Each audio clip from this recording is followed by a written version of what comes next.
Prince George. It's a 15-minute town. You can get anywhere in 15 minutes, including to the championship golf course of the north, Aberdeen Glen.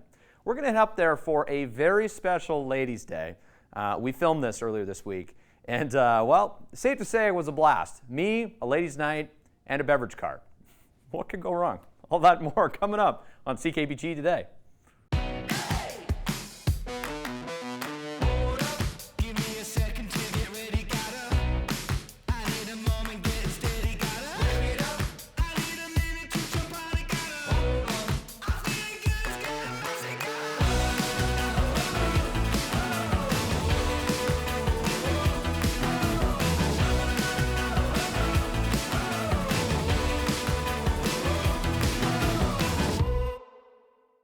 Exciting festivities coming up here in the city of Prince George on June 28th because there's a big old concert in the park. Concert at Lheidli T'enneh Memorial Park. We're so lucky to have Achilles in here and Robin McConkey from the city of Prince George as well. We'll start with the start of the show here, Achilles, because you're really going to be one of the people performing at the concert in the park. How does it feel? Yeah, it feels great. Thank you guys first for having me here, and yeah, I'm so excited to play there. Yeah, thanks for coming in today. So tell me a little bit about your music and what people can expect. Okay, so I'm a Mexican songwriter.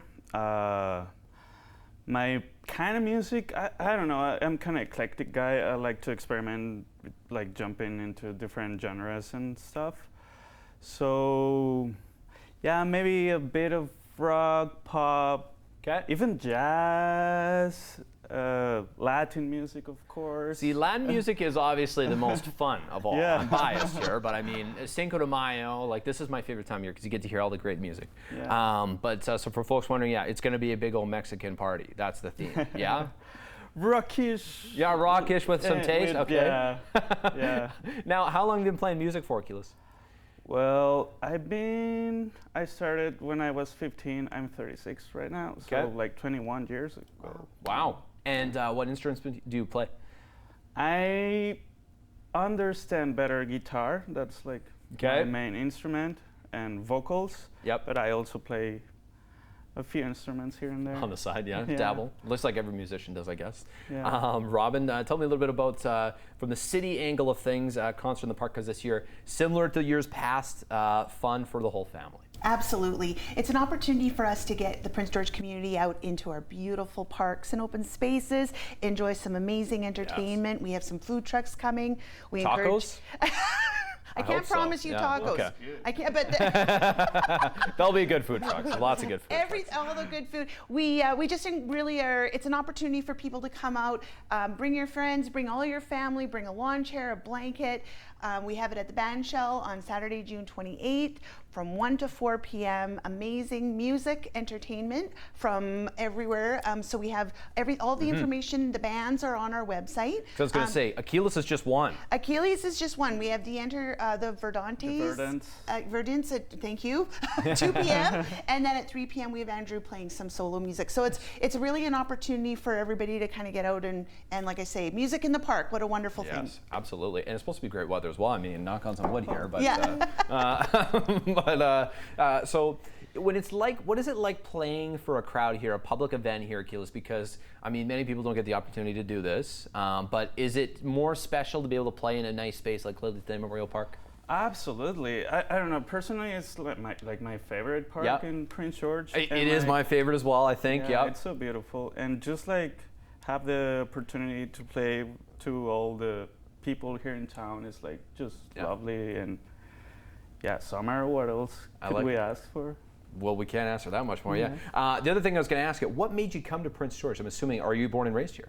No. Well, I met a girl. Okay. But that's always the story. Yeah. And the rest is history. Now we got great Mexican music.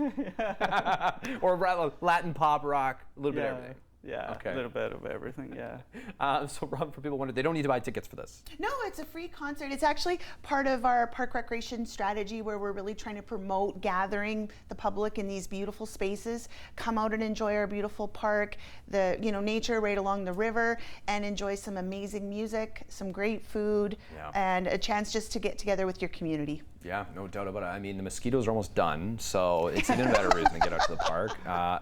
I'm assuming probably the Little Prince might be running as well that day, the exploration place. So fun for the whole family. Yeah, thank you so much for coming by today, Keelis. This is great. If actually, you know what? Every time we interview a musician, I like to ask this: what's your tip to musicians out there trying to make it? Whether it's a young musician, or yeah, what would your advice be? I'll say, I don't know, just try to be authentic. Like sometimes in the way, and it's not bad to just to inspire or have idols, I don't know, but like sometimes we got so immersed in that kind of searching and we forget about us, like our essence, how we are, and not just as a musician, as a individuals in a society. Like, I don't know. Yeah. Just Well, try hey, to be authentic. I like it. Deep meaning today. Thank you too for coming in today. Thank Go you. check out the concert at the park June 28th. It's going to be a great time. Not only at Keelis, but other bands as well, plus food trucks and more. Yeah, shout out to the folks at City Prince George. It's going to be a great time. Thank you.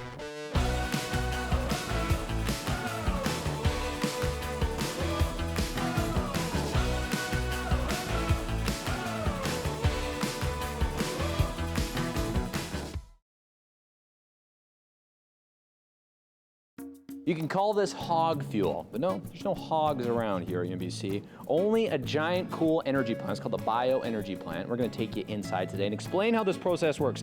How does this waste wood from Lakeland Mills here in Prince George get to be energy and heat for happy students at the University of Northern British Columbia, our future minds? We're gonna tell you with Sahil today. Let's head on inside.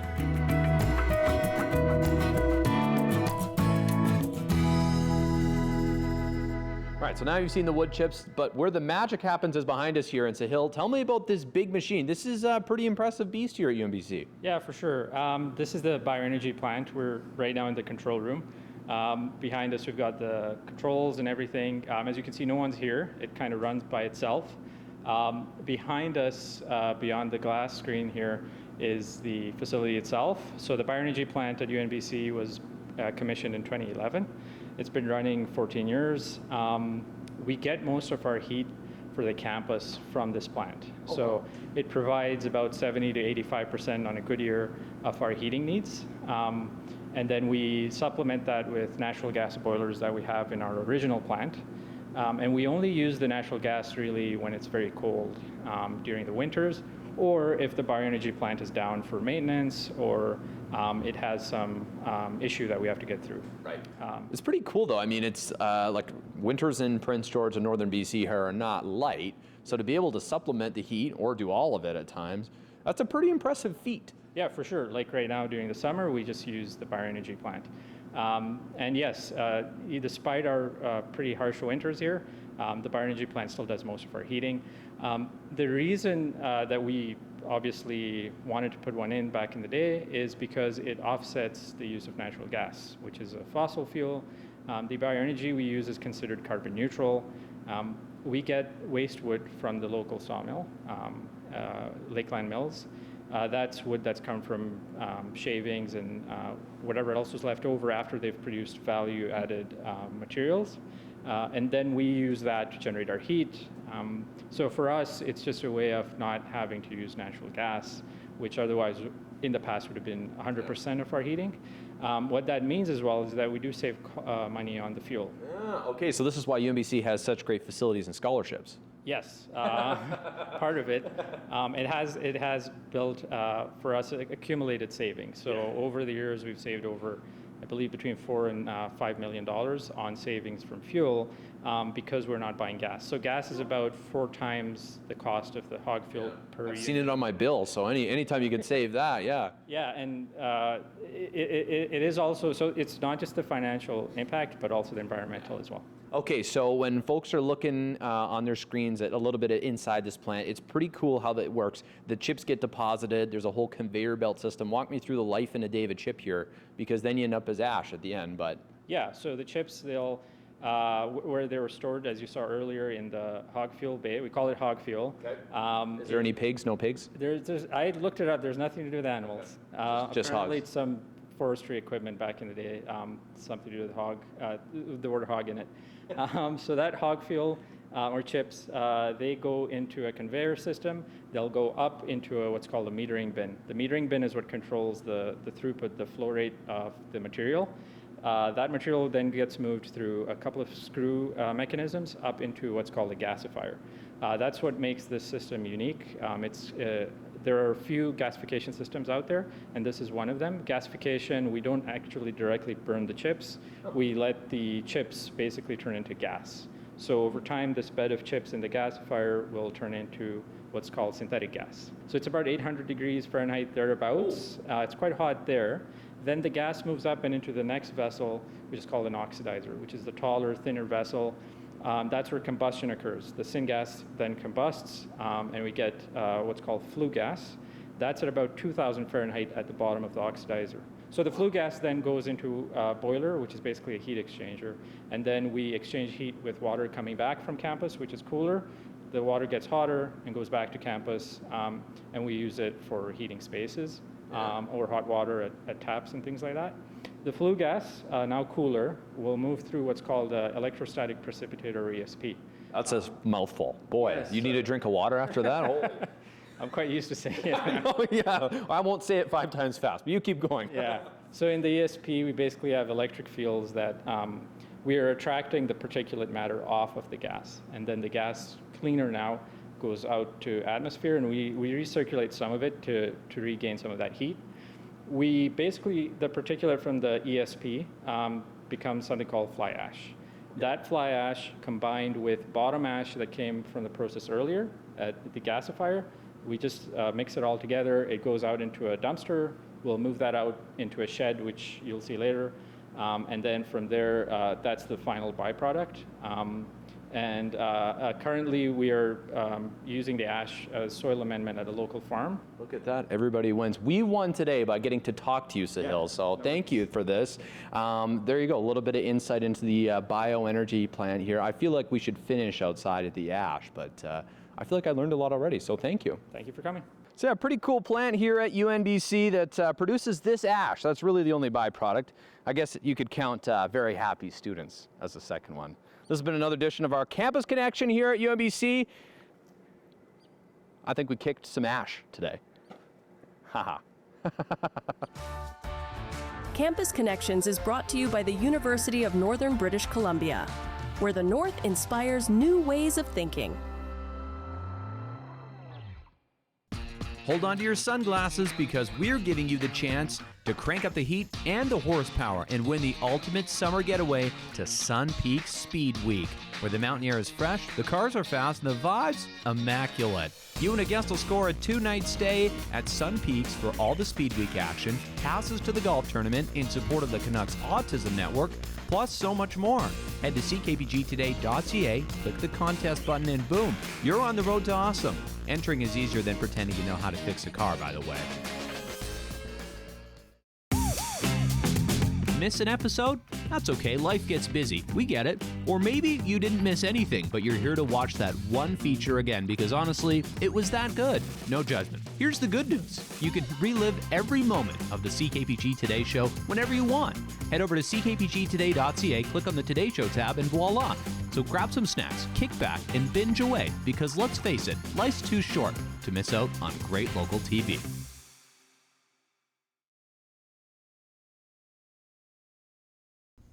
Fastball is, of course, big here in Prince George in the region. There's a lot of history around it and a lot of great players as well, including the two that we have on the couch with us today from the Vanderhoof Rippers Fastball Club, Robbie Antoine and Dylan. He's from New Zealand here today joining us. Thanks so much for making the time to chat today, guys. No, thanks for having us. This is great. It's a good opportunity to promote the game and our team. Right? Yeah, definitely. Okay, so Robbie, you guys as a Vanderhoof Rippers Fastball Club have been around now for a while, and kind of walk me through. You play in the Spruce City Men's Fastball League and also play in a bunch of tournaments. Yeah, you betcha. We do typically have a full schedule throughout the season. We do compete in the Spruce City Men's Fastball League, defending champions from last year, which is not a big deal. which is good. as of that, I mean, we have been to a number of tournaments so far this season, going down to Kelowna, down to West Bank, or not our team went down to West Bank. I guess all of us split up and played on different teams in West Bank. You were there, yeah. Yeah, Kamloops, Vancouver now, and then this weekend here in Prince George. So It's awesome. And now, Dylan, now you're from New Zealand. How the heck did you end up here playing fastball? Do you know where that is, Caden? I do. Well, it's a little bit north of Australia, right? A little bit south. Oh, south? Of Australia. There's But my geography. You're close. Okay. Yeah. So I ended up here. One of my teammates, Nick Lanigan, played for the Rippers last year, and it was basically like when he got home, I just talking about it, and it sounded like it was a brilliant time for him. It sounded like he had the best time ever. So I was like, hey, I kind of want a bit of that action. It was a good time in my life. So I was like, yeah, why not? I'd be keen to come along, and then got sort of linked up with the Rippers, and then sort of got chatting, got myself a flight, and then headed on over and was like, I'll just keep chasing summers in Canada, pretty much. Yeah, because you went because the seasons, right? Summer to summer? Summer to summer, yeah. It's not bad. Miserable in New Zealand right now, beautiful right here, so happy as. Now, is fastball different in Canada than it is in New Zealand much, or the same? Yeah, it's different in a few different ways. It sort of is like, there's elements of what I feel like it feels more professional up here, and then there's some things where I'm like, okay, maybe it's not as professional over here. It'll be sort of things like the tournaments, the number of tournaments that are here, sort of the caliber of teams that are going to these tournaments. The frequency of it is kind of higher than New Zealand, so it is feels like every different weekend I'm at a really, really cool tournament playing against like the best of the best that Canada has to offer and international people. While New Zealand, we have a few really, really big ones, but just not so often. So that's like I'd say the main difference that I definitely notice. And then yourself, you're a pitcher, right? Do you play position, play as well? I don't know. Yep, I'm here predominantly to pitch, but I'm not too bad in the rest of the infield as well. And not too bad. Is he not too bad, Robbie? yeah, absolutely. He can compete for sure. Okay, that's awesome. And now the Vanderhoof Rippers as a club. Talk to me about the players, the roster, because obviously Dylan's one of them, but you got lots. Yeah, absolutely. We do have players from all over BC itself. Players from down in Chase, down in the Kamloops area, as well as we do have two other Kiwis with us as well. Oh, you do? Okay. Zarshar Wallace and Logan O'Leary. Both of them play with our team as well. They're down in Kelowna. A couple guys in Vanderhoof, a couple guys in Prince George. So we've been running for a few years now and become a pretty tight-knit group. So it's building from there, right? Yeah, of course. So John Cho Cup coming up in Prince George this weekend. There's one chance to see the Vanderhoof Rippers, but you can see them at the Men's Fastball League if you missed that. What would you say to someone, I'll ask each of you this, if they haven't been to fastball before, if they haven't been in a while, what are they missing out on? I'm going to let Dylan go first. Okay. I'm going to say you would probably think about fastball and baseball in the same vein, but fastball is significantly more exciting to watch. The game is shorter, the fields are smaller, and it's also a lot easier to just sort of show up. There's stuff going on all the time, and you're going to figure it out. And the pace of play is going to be a lot more exciting for your evening if you come along to watch some fastball. I like it. Yeah, I mean, you play both, but I think fastball is definitely more higher pace. I agree with Dylan. Yeah, 100%, and that's my personal opinion as well. Now, as far as the environment goes in the stadium feel, I've always said that Spruce City is one of the best in Western Canada. This weekend should be great. Some world-class talent coming to town, and we expect good crowds, which I think the weather is supposed to hold out. Yeah. So.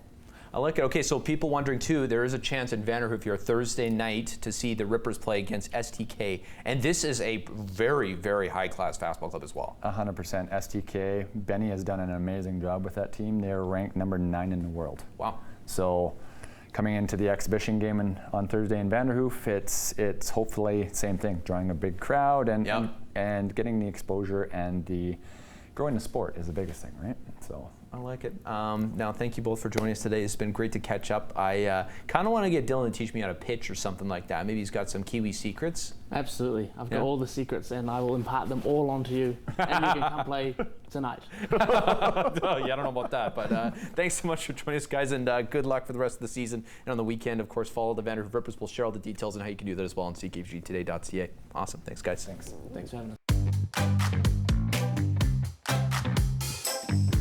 Taking a look outside at today's CKPG snapshot from Maggie Thornhill. This is from the Shelley area, and while you've seen these flowers probably all over the region, lupins. Now, boy, are they beautiful. They bloom this time of year. They smell great. They look great. might give you some allergies, but the views and the pictures of them that look like this certainly make up for that. So thanks so much, Maggie, for making the trip to get this shot for us. If you have a great CKPG snapshot, we'd love to see it. Flowers, dogs, lakes, summer scenes, you name it, we want it. Snapshot@ckpg.com is our email.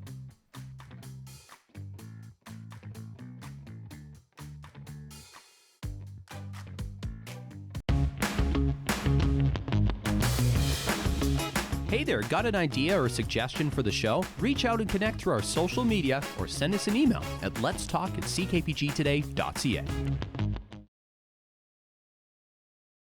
So I was thinking about how to introduce today in local history, and all I could think of was the pesky Florida Panthers, because they're still haunting me, nightmares every night, and well, they kind of just remind me of a bunch of mosquitoes that just won't go away. We're going to tell you about mosquitoes today in local history.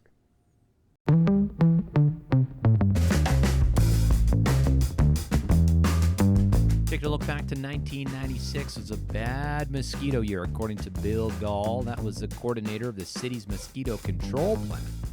That was the worst year, he said, since 1986. Said they're doing everything they can. Hard to keep up to try and control them. So yeah, what you didn't know is there are a bunch of contractors that go around to standing water areas and try and get rid of those pesky mosquitoes before they make your way into biting you on your skin, sucking your blood.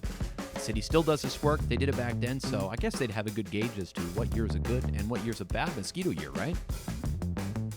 Yeah, mosquitoes, they'll get you. Even, it's like the no-see-ums, right? No-see-um. Always took me a while to figure that one out. Maybe too longer than I'm willing to admit. But anyways, thanks so much for watching today. Don't forget to be speedy. Head online, submit your contest entry for Speed Week. We'll draw a winner later this week on the show. Okay? Bye for now, folks. We'll see you tomorrow.